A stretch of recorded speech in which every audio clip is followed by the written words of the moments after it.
Oi, pessoal, como vocês estão? Eu espero que estejam muito bem aí com vocês. Se você não me conhece, meu nome é Rebeca e o meu objetivo é te ajudar a conhecer um pouquinho mais sobre Deus e sobre a sua palavra. E no vídeo de hoje nós vamos ver a aula de número 14 sobre a impureza, o cristão e a impureza. Essa aula faz parte da playlist sobre as aulas bíblicas básicas que todo cristão deve saber.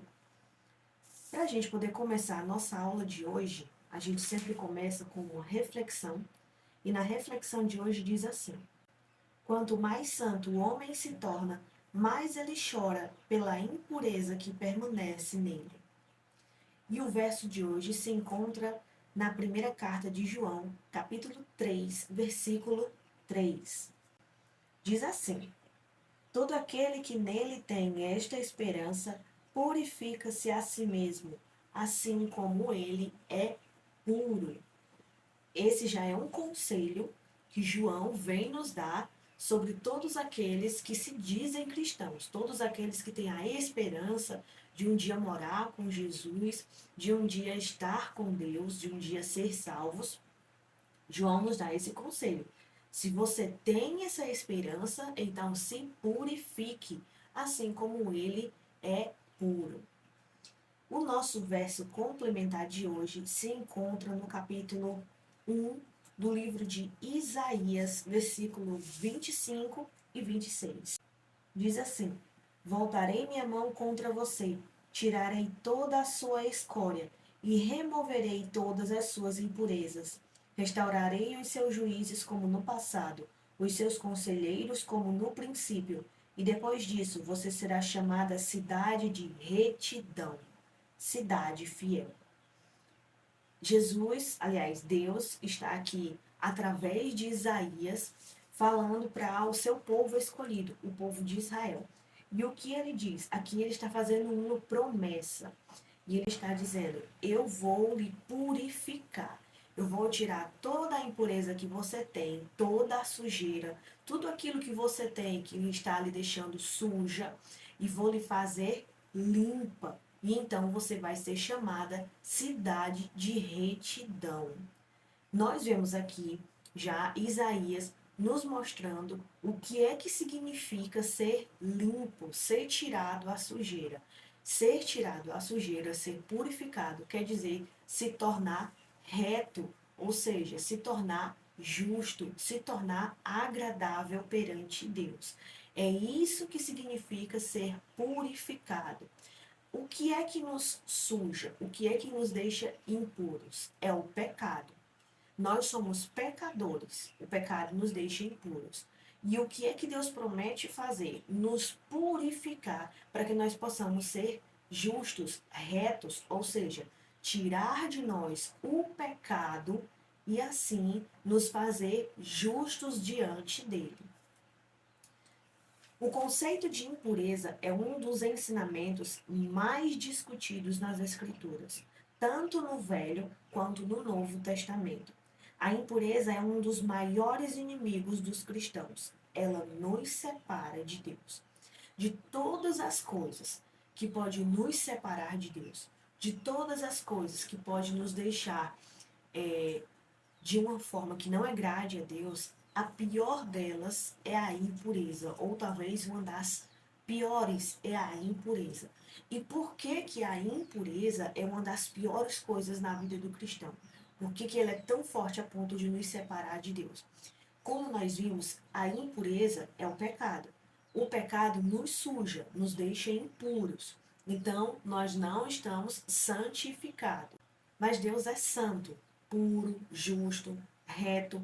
Então, nós, quando estamos impuros, ou seja, cheios de pecados, nós não podemos chegar perto da presença de Deus. Porque por ele ser santo, nós, não sendo santificados, não podemos chegar perto da presença dele. Ele é puro. Então, quando nós estamos impuros, não podemos estar na presença do Senhor. Por isso que ele nos purifica para que nós possamos então nos achegar até a presença dele. E o que significa impureza? Na Bíblia, a palavra grega para impureza é a palavra que significa corrupção moral, física ou espiritual. Ou seja, na Bíblia, a palavra impureza vem significar corrupção. Tanto faz a corrupção física como a corrupção moral ou a corrupção espiritual. Qualquer delas é uma impureza. Significa sujeira, imundície, contaminação ou indecência. Todas essas palavras significam impureza. Todas elas, para a Bíblia, então, elas se referem à impureza. Na Bíblia, ela pode ser vista como uma condição que afasta as pessoas de Deus, tornando-as inadequadas para entrarem em sua presença. Vamos ver o que diz lá no livro de Levítico, capítulo 15, versículo 31. Diz assim: mantenham os israelitas separados das coisas que os tornam impuros, para que não morram por contaminar com sua impureza o meu tabernáculo que está entre eles. Deus é um ser santo, puro, justo, como nós já dissemos. Então, como que Deus poderia habitar entre o povo de Israel, já que o povo de Israel era um povo pecador, ou seja, um povo impuro? Então, o que foi que Deus fez? Já que, por ser impuro, o povo não podia estar na presença de Deus, e por ser puro, Deus não podia estar com os homens, ou os homens morreriam por causa da presença e da santidade de Deus. Na verdade, Deus não podia estar com eles porque a glória de Deus, a santidade de Deus, destruiria qualquer impureza. E pelos homens serem impuros, então esses homens seriam destruídos. Por amor a esses homens, para que eles não fossem destruídos devido à sua impureza, que não podia estar perto da santidade de Deus, então o que foi que Deus fez? Deus chama Moisés e diz a Moisés que ele construa uma casa no meio do deserto. Como as pessoas ainda estavam no deserto, elas não tinham suas casas fixas, ou seja, elas eram nômades. Elas viviam saindo de um lugar para o outro, de um lugar para o outro, até chegarem na terra prometida que Deus tinha prometido para elas. Então, por enquanto no deserto, elas habitavam em tendas.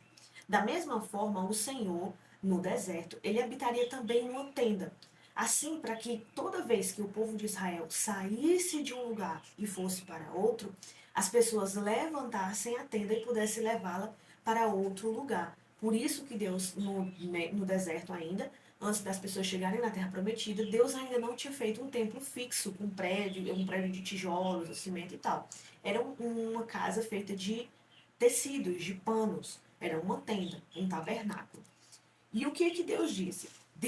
O que foi que Deus fez? Deus escolheu um povo, e esse povo, ele foi separado para ser um povo específico que iria tratar das coisas do tabernáculo.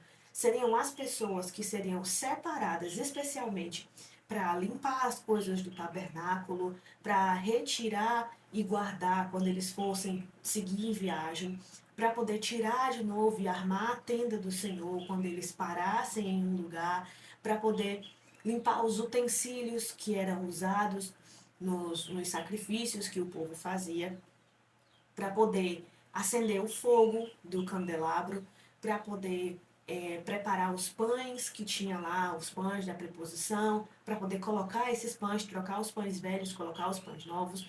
Então, todo o serviço que seria feito dentro desse tabernáculo seria por pessoas específicas. E o que foi que Deus fez? Deus, entre todo o povo de Israel, que era formada por 12 tribos, cada uma era uma família descendente de um dos filhos de Jacó. Jacó teve 12 filhos, portanto, cada filho teve uma família, e essa família foi crescendo e se transformaram em tribos. E essas 12 tribos, que eram descendentes dos 12 filhos de Jacó, elas se tornaram o povo de Israel. Então Deus vai nessas 12 tribos e ele escolhe uma tribo, a tribo de Levi, os descendentes de Levi, filho de Jacó. E aí os levitas, que eram os descendentes de Levi, os levitas eles eram separados, eles eram consagrados, eles tinham que passar por um ritual de purificação, de tomar banho, de fazer sacrifícios e muitas outras coisas. Eles tinham que fazer tudo de acordo, especificamente como Deus tinha pedido. Lá tem isso lá em Levítico, Números, Deuteronômio, mas Levítico tem mais explicado sobre isso. E aí Deus diz que esse povo ele tinha que se preparar de uma maneira específica para que eles pudessem tocar no tabernáculo do Senhor. E por que isso? Porque também os levitas eram seres humanos. Também os levitas, apesar de ser uma tribo escolhida especificamente no meio das 12 tribos, também os levitas eram descendentes de Adão. Jacó foi descendente de Adão. E por serem descendentes de Adão, também os levitas eram pecadores. E o que a Bíblia vem nos dizer? A Bíblia vem nos dizer que todo ser humano é pecador. Todos são inclinados totalmente e somente para o mal. Deus vem nos dizer isso lá em Gênesis, quando ele olha para a terra e vê que a terra está toda corrompida. E ele diz: todo ser humano, todo o coração de toda a humanidade está inclinado totalmente e somente para o mal.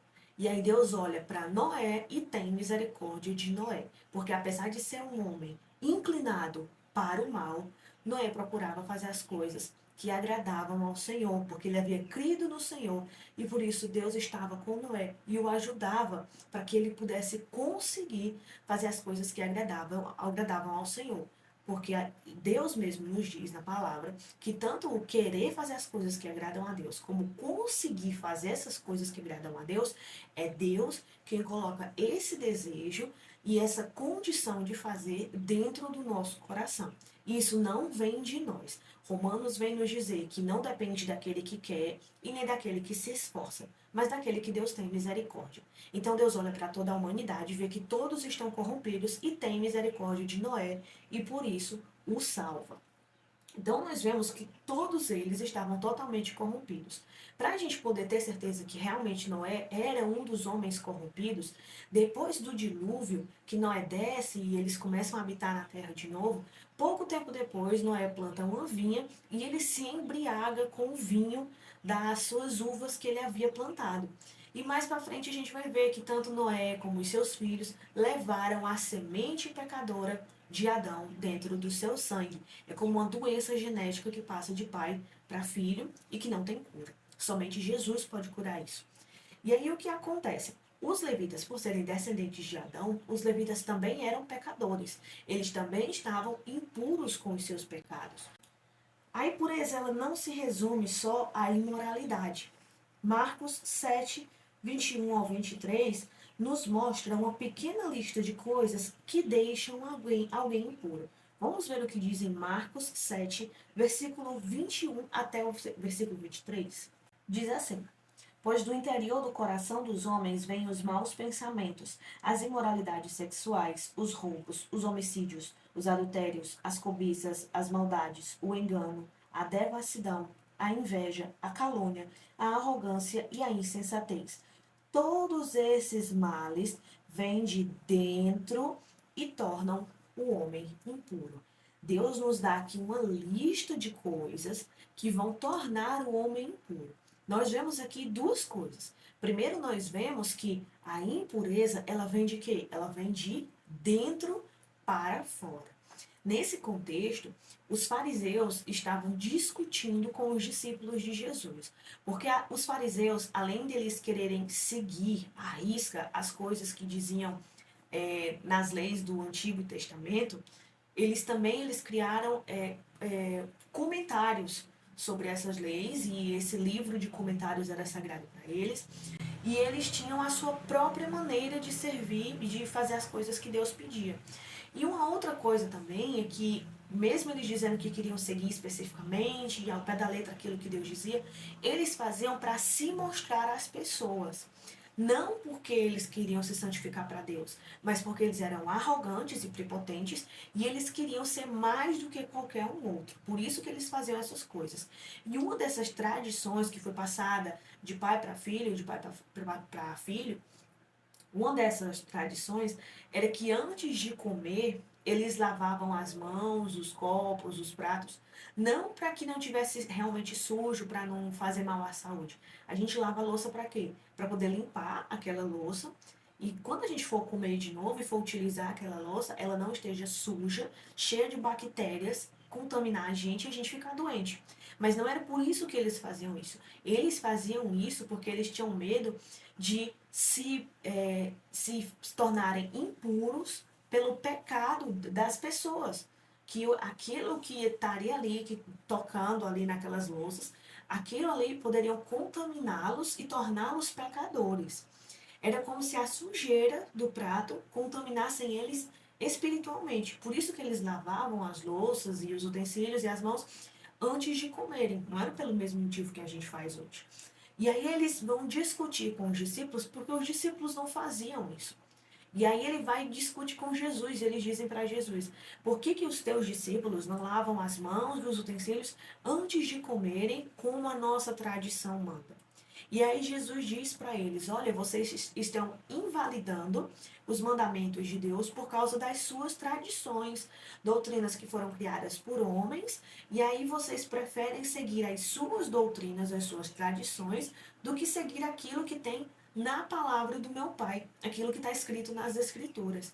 Vocês pensam que essas coisas vão contaminar vocês e deixar vocês desagradáveis diante de Deus. Mas deixa eu dizer uma coisa para vocês. Vocês estão me honrando da boca para fora, mas o coração de vocês está cheio de impureza. O que vai deixar vocês impuros diante de Deus, o que vai fazer com que vocês não possam se achegar à presença de Deus, não é a sujeira do prato, mas é o mau desejo que está dentro do coração de vocês. A impureza, aquilo que torna o homem impuro e incapaz de se achegar à presença de Deus por causa da santidade e da pureza, da retidão e da justiça de Deus, é aquilo que vem de dentro do coração do homem, não é aquilo que o homem toca do lado de fora. Porque aquilo que ele pega do lado de fora entra dentro do corpo, mas depois sai, né? Tem o caminho certo para sair. Já o que sai de dentro do coração, sai pela boca, aquilo ali não vai sair de dentro do corpo dele, porque já está dentro do corpo dele e está dentro do coração, da fonte dele. Então, o que que Jesus vem nos dizer? Que a impureza, a fonte da impureza, ela está dentro do coração do homem. Ela vem de dentro do coração do homem. E aí ele vem nos dar uma lista de coisas que são impurezas, e nós podemos ver que elas não se resumem só à imoralidade, mas tem muitas outras coisas. Porque normalmente quando a gente fala sobre impureza na Bíblia, vem logo na cabeça da gente a lembrança de quê? Da prostituição, né? A porneia, que nem fala na Bíblia, que essa é a palavra original usada em grego, e porneia, ela resume todo tipo de imoralidade. Adultério e tal, todo tipo de imoralidade. Mas, e aí quando a gente pensa em impureza, normalmente a gente assimila impureza somente a qualquer tipo de imoralidade, de porneia. Mas não é só disso que Jesus diz. Jesus diz que a impureza, ela também se trata de várias outras coisas, como, por exemplo, o engano, as maldades, os maus pensamentos, os roubos, a cobiça, a mentira. Essas coisas também deixam o homem impuro, não é só a imoralidade. A impureza do coração atinge o relacionamento com Deus. Ela afeta as ações e estraga a vida. Para o impuro, até as situações mais puras e inocentes são distorcidas. Aquela pessoa que ela já tem a impureza dentro de si, ela é aquela pessoa que a gente chama de mente suja. Ela olha uma coisa tão simples, uma coisa que é inocente, que não tem maldade nenhuma ali, e ela já vê maldade. Tudo que ela vê, ela já pensa em maldade. Tudo que ela vê, ela já se lembra de maldade. Tudo que ela vê, ela já dá um sorriso malicioso. Porque a impureza está dentro dela. E quando a pessoa é impura, tudo que ela vê, mesmo sendo a coisa mais simples e inocente do mundo, ela já vê com os olhos da impureza, com os olhos da maldade. A impureza no Velho Testamento. Os israelitas eram frequentemente confrontados com as ideias de impureza e pureza. Muitas coisas poderiam deixá-los impuros, como por exemplo, Deus vem nos dar uma lista de coisas que podiam deixar os israelitas impuros de acordo com a lei da antiga aliança, do Antigo Testamento. Se uma mulher menstruasse, ela era considerada impura. Se alguém tocasse num cadáver, era considerado impuro. Alguns tipos de doenças de pele eram considerados que deixavam a pessoa também impura. Alguns alimentos eram considerados impuros e etc. E tocar em uma pessoa que estava impura também deixava a pessoa impura. Nesse caso, nós vemos que coisas de fora deixavam as pessoas impuras. Nós temos que ver que a revelação de Deus nas Escrituras, ela não é uma revelação que Deus deu assim de uma vez. Deus, ele se revelou aos poucos. Ele se revelou um pouquinho em Gênesis, mais um pouquinho no Êxodo, mais um pouquinho em Levítico, um pouquinho mais em Deuteronômio, e assim ele vai e vai se revelando aos poucos.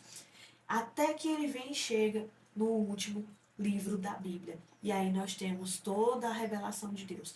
Nós podemos ver que é aos pouquinhos. Então, lá nessas leis, Deus ainda estava se revelando aos poucos para o povo de Israel. Ele não podia chegar-se de uma vez e contar quem ele era, o plano que ele tinha, porque as pessoas não iam entender. Elas precisavam passar por processos, por acontecimentos, por muitas coisas, para que elas pudessem entender como que Deus era de verdade. Um exemplo disso é que o Novo Testamento vem nos dizer que até os profetas que escreveram os livros do Antigo Testamento, eles recebiam as promessas acerca do Messias e tal, mas muitas vezes, apesar de eles escreverem isso no livro, e nós termos essas promessas hoje escritas para a gente poder ver, muitas vezes eles mesmos não entendiam o que aquilo significava ou como aquilo poderia se cumprir. E também é nos dito que até os anjos desejavam entender como que seria o cumprimento dessa chegada de um Messias, como que isso se daria. Até os anjos tentavam entender e não conseguiam. Então, imagina para as pessoas que são seres fracos, limitados, pecaminosos. Então, era muito forte, seria muito grave para as pessoas, seria um baque muito grande se Deus se revelasse todo de uma vez para as pessoas. Elas não iam conseguir aceitar, elas não iam entender. A mente delas, a nossa mente como ser humano limitado e superficial, nós não iríamos conseguir entender se Deus se revelasse todo de uma vez para nós. Então nós precisamos todo de um processo e aos poucos para poder ir conhecendo do Senhor. E nas leis, também nós temos no Novo Testamento dizendo que aquilo que aconteceu na lei, tudo que tinha escrito na lei, serviu como uma sombra para nos mostrar mais ou menos o que viria lá na frente. Quando Jesus chegou, então agora nós não precisamos mais da sombra, porque agora nós o vemos como ele é. Então as leis elas eram como uma sombra para mostrar que Jesus era Deus se revelando aos poucos para aquele povo, e essas leis, elas serviram para que naquela época, na determinada cultura, na determinada situação, as pessoas pudessem entender um pouco sobre a impureza, sobre a contaminação aos olhos de Deus. Além de que a gente tem que olhar também que naquela época eles não tinham a tecnologia que nós temos hoje, eles não tinham o conhecimento que nós temos hoje, a ciência não era avançada como ela é hoje. Então, hoje, por exemplo, nós podemos descobrir uma doença de sangue que a pessoa tem. Se a pessoa tiver uma doença no sangue, as pessoas podem fazer um exame de sangue e nesse exame a pessoa vai poder descobrir se ela tem uma anemia, se ela tem diabetes, a pessoa vai poder descobrir no seu exame de sangue se ela tem algum tipo de doença. Mas naquele tempo as pessoas não tinham como descobrir. Então imagina que uma pessoa tivesse uma doença que seria contagiosa e que passava de pessoa para pessoa através do sangue, de trocas, né, no sangue das pessoas, e a pessoa tocasse em alguém que estava saindo sangue por uma ferida ou menstruação, alguma coisa do tipo. Não teriam como saber se uma pessoa era doente ou não. Então, Deus fazia isso também para que ele protegesse o povo de uma maneira que desse certo para a cultura deles, para aquilo que eles conheciam naquela época. Outra coisa também é que hoje nós temos diversos tipos de pele. Com a ciência avançada que nós temos hoje, nós podemos ver, as pessoas podem ir no hospital, o médico olha aquela doença de pele e, às vezes, só de olhar, o médico já vai dizer se aquela doença é contagiosa ou não. Algumas doenças, a pessoa precisa fazer exame de sangue para poder saber de que se trata aquela doença de pele e para saber se realmente é contagiosa ou não. Naquele tempo, eles não tinham isso. Qualquer ferida que aparecesse no corpo de uma pessoa, como que eles iam saber se aquela pessoa tinha uma doença que, pelo líquido que saía da ferida, ia adoecer outra pessoa? Eles não tinham como saber disso. Então, eles ficavam separados para que alguém que tivesse, por um acaso, doente sem saber, não acabasse contaminando outra pessoa. Ou algum animal que fosse muito fácil de ter uma doença muito séria para as pessoas, passar uma doença muito grave para as pessoas, que aquele animal ele não fosse comido, porque era um animal que poderia trazer doenças. E naquele tempo a tecnologia não era avançada o suficiente para que as pessoas pudessem tomar o remédio certo, fazer o tratamento certo e ficarem boas. Então nós temos que ter isso em mente também. Deus ele estava cuidando também da saúde do povo, porque né, Deus sabia como era a tecnologia daquele tempo e Deus tinha cuidado daquele povo. Nós temos que ter isso em mente também. Quando estavam impuros, eles tinham que ficar separados da comunidade e eram proibidos de entrarem no templo, para eles poderem entender, olha, tá vendo? Você tá com alguma coisa no seu corpo e você está sendo considerado impuro. Por você estar sendo considerado impuro, você não pode tocar em nada do tabernáculo do Senhor. Você não pode tocar em nada do templo do Senhor. Para que Deus fazia aquilo? Para que as pessoas pudessem entender. Se a sua ferida na pele, se uma doença na sua carne, no seu corpo, te faz se tornar impuro, imagina muito mais o que o pecado não faz contigo. Se uma simples doença te deixa tendo que ficar isolado, imagina o que o pecado faz. Imagina então espiritualmente. Como que você não está espiritualmente para chegar diante da presença de Deus? Eram simbologias, eram sombras que Deus estava dando ao povo para que eles pudessem entender aos poucos aquilo que Deus tinha para ensinar para eles. O tempo de purificação e o processo do mesmo variavam de acordo com o grau de impureza. E muitas vezes também, depois que as pessoas passavam pelo seu tempo, né, de isolamento, quando elas terminavam o tempo de isolamento daquela impureza específica, aí elas tinham que fazer um ritual de purificação que dependia do que tinha deixado ela impura. Muitas vezes também elas tinham que fazer alguns tipos de sacrifícios para o Senhor. Os sacrifícios simbolizavam o sacrifício de Cristo, que aí mostrava para elas o quê? Olha, você ficou impura, e por você ter ficado impura, você agora ficou afastada do povo de Deus. Você ficou afastada do próprio Deus. Então você vai ter que fazer um sacrifício para que você possa se achegar de novo à presença de Deus. O que Deus estava querendo dizer para aquele povo? Vocês estão contaminados com o pecado. Por causa do pecado, vocês não podem chegar perto da minha presença. Para vocês chegarem perto da minha presença, vocês precisam fazer um sacrifício para que com esse sacrifício vocês possam chegar perto da minha presença. E por que precisava de um sacrifício? Romanos 6,23 vem nos dizer: a recompensa pelo pecado é a morte. Então, já que as pessoas tinham pecado, alguém tinha que morrer para pagar pelo pecado daquelas pessoas. Elas não poderiam morrer para pagar pelos seus pecados, não seria suficiente. Então, elas usavam os animais como simbologia, mesmo que os animais também não fossem suficientes e nem perfeitos, é tanto que eles tinham que, vez após vez, continuar fazendo os sacrifícios, ano após ano, vez após vez. Aqueles sacrifícios dos animais, das ovelhas e dos novilhos, simbolizavam o Cristo que viria, o Cordeiro que viria um dia para se sacrificar, para poder fazer com que as pessoas fossem limpas das suas impurezas e aí sim pudessem se achegar à presença de Deus. Era tudo simbologias, sombras, mostrando aquilo que viria mais para frente. A insistência da lei na pureza enfatizava que Deus exigia santidade do seu povo. O Senhor é santo e, portanto, ele requer santidade do povo escolhido. Solução para a impureza. A Bíblia nos ensina que todo ser humano já nasceu impuro. Esse é o padrão caído da humanidade. Salmo 51:5 vem nos dizer, vem nos mostrar lá, Davi dizendo: eu sei que desde que a minha mãe me concebeu, eu já estava em pecado. Eu já era pecador desde dentro da barriga da minha mãe. E Romanos 3:23 vem nos dizer que todos pecaram e por isso estão afastados da glória de Deus. Por isso estão destituídos da glória de Deus. Assim como os leprosos, todos nós desesperadamente precisamos da misericórdia e da graça de Deus para que nós possamos ser purificados do nosso pecado. Nós precisamos desesperadamente que a misericórdia e a graça de Deus nos alcance para poder nos purificar do nosso pecado. Só Jesus pode nos purificar do nosso pecado, através do seu sacrifício na cruz, que ele providenciou um meio para isso. Vamos ver o que diz em Hebreus capítulo 9, versículos 13 e 14.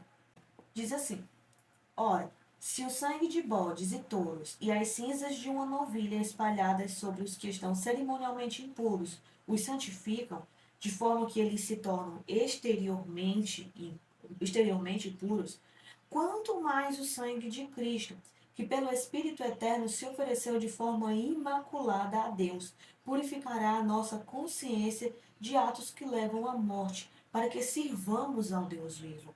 Por essa razão, Cristo é o mediador de uma nova aliança, para que os que são chamados recebam a promessa da herança eterna, visto que ele morreu como resgate pelas transgressões cometidas sob a primeira aliança. E é isso que nós falamos nesse instante. A única maneira de nós sermos limpos do pecado, sermos purificados do pecado, é confiando no sacrifício de Cristo. É confessando o nome de Jesus, se entregando a Ele de todo corpo e alma e coração. E assim o sacrifício dele vai nos purificar da nossa maldade. E só assim nós vamos poder ter acesso à presença de Deus. Quando Jesus morreu na cruz, é dito que quando ele expirou, que o Espírito dele subiu ao céu, o véu no templo que separava o lugar santíssimo do restante do templo foi rasgado de cima a baixo. O que isso representava? Representava que agora as pessoas podiam entrar no lugar santíssimo.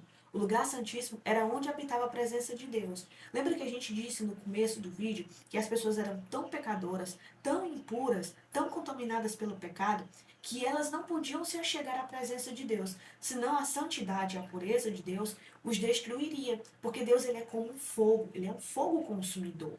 E quando um fogo, por exemplo, quando alguém garimpeiros que procuram ouro, eles pegam o ouro e eles colocam no fogo para que o fogo possa derreter o ouro e assim tirar as impurezas do ouro. E aí fica apenas o ouro puro. Do mesmo jeito é Deus com a gente. Deus, ele é santo, ele é puro, ele é o fogo consumidor. E quando ele chega perto de nós, ele nos tira a impureza. O seu fogo nos purifica como ouro e tira a nossa impureza. Mas antes de Jesus vir morrer pela gente, se sacrificar pela gente lá na cruz, antes disso, o fogo de Deus nos mataria de tão impuros que nós somos, de tão contaminados pelo pecado que nós estamos. Por isso nós necessitamos do sacrifício de Jesus. Sem o sacrifício de Jesus, um dia o fogo de Deus vai nos destruir. E isso é o inferno. Nós vamos sofrer eternamente com o castigo da ira do fogo de Deus. Somente com Jesus, se entregando a Jesus, confessando o seu nome, é que o sacrifício dele nos purifica do nosso pecado e aí sim nós podemos se achegar à presença de Deus sem acabar sermos destruídos pelo tamanho da sua pureza e da sua santidade. Quando nos arrependemos e confessamos nossos pecados, Deus nos perdoa e nos purifica. 1 João, capítulo 1, versículo 8 ao 9. Vamos ver o que diz lá. Diz assim: se afirmarmos que estamos sem pecados, enganamos a nós mesmos e a verdade não está em nós. Se confessarmos os nossos pecados, Ele é fiel e justo para perdoar os nossos pecados e nos purificar de toda a injustiça. Se afirmarmos que não temos cometido pecado, então fazemos de Deus um mentiroso e a verdade não está em nós.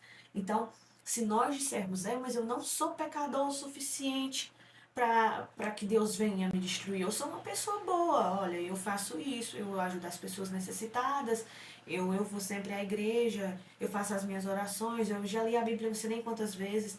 Isso não significa que você tá se tornando uma pessoa pura. Isso não faz de você uma pessoa pura, porque aí você está querendo ser puro para Deus pelas suas obras. E Efésios 2, 8 ao 9 vem nos dizer que não é pelas nossas obras, é pela graça de Deus. Então todos nós precisamos da graça de Deus.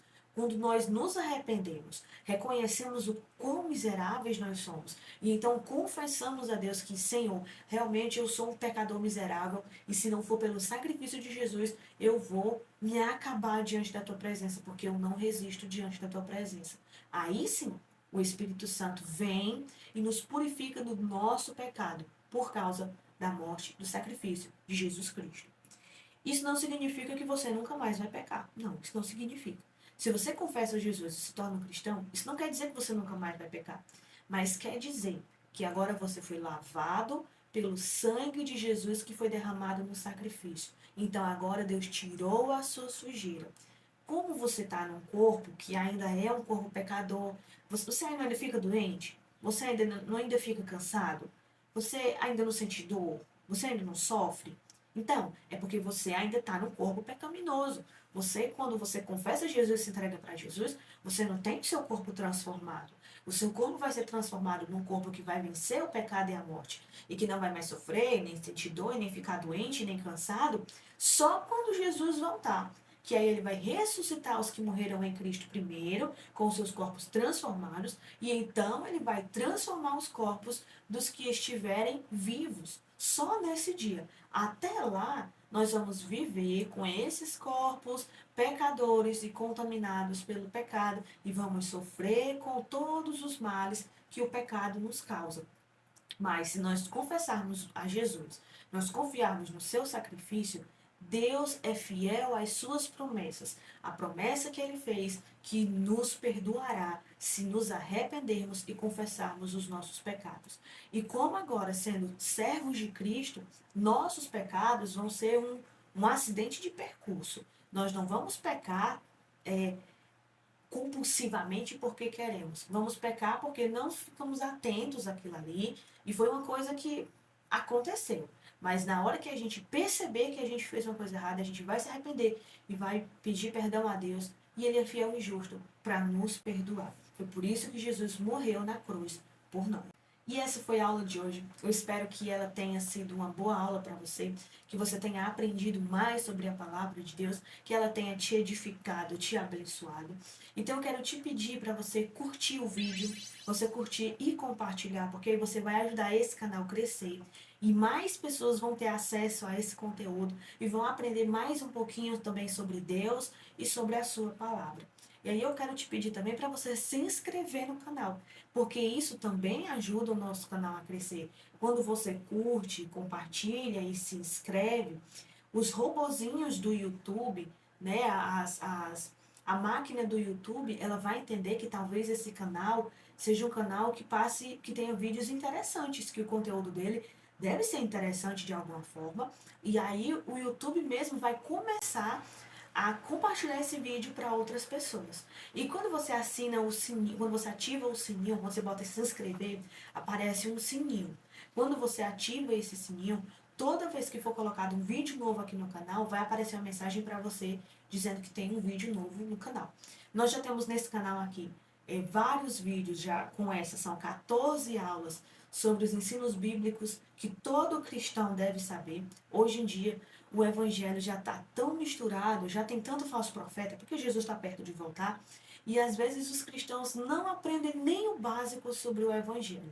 E é bom que a gente saiba o básico sobre o evangelho para que a gente possa aprender as outras coisas. Enquanto a gente não aprende o básico, Deus não nos ensina o que é mais difícil, o que é mais profundo. Nós primeiro precisamos aprender o básico para que Deus venha nos ensinar aquilo que é mais difícil. Aqui nós temos também vídeos sobre devocionais, estamos começando aqui alguns pequenos devocionais, lições que nós aprendemos com determinados personagens, com determinados capítulos, etc. E nós temos também aqui no canal vídeos com a leitura dos capítulos da Bíblia. Todo dia tem um capítulo novo. Nós já lemos todo o Novo Testamento, todos os livros de Mateus a Apocalipse, e agora nós estamos começando no Gênesis. São só áudios para você poder colocar aí e ouvir enquanto você estiver fazendo as suas coisas. Eu acredito que isso vai abençoar muita gente, até porque tem muitas pessoas que não têm uma leitura boa ainda, infelizmente no nosso país, ainda tem muita gente que não tem uma leitura boa, que não sabe ler. Tem pessoas também no mundo todo que tem algum problema na visão e não podem ler direito. Então tá aí os áudios para as pessoas poderem ouvir enquanto fazem suas coisas e aí ninguém tem desculpa para dizer que não teve tempo para poder conhecer a palavra de Deus, para poder ouvir da palavra de Deus ou ler a Bíblia, né? No caso é ouvir. Então esse foi o nosso vídeo de hoje, espero que tenha abençoado você e até o próximo vídeo.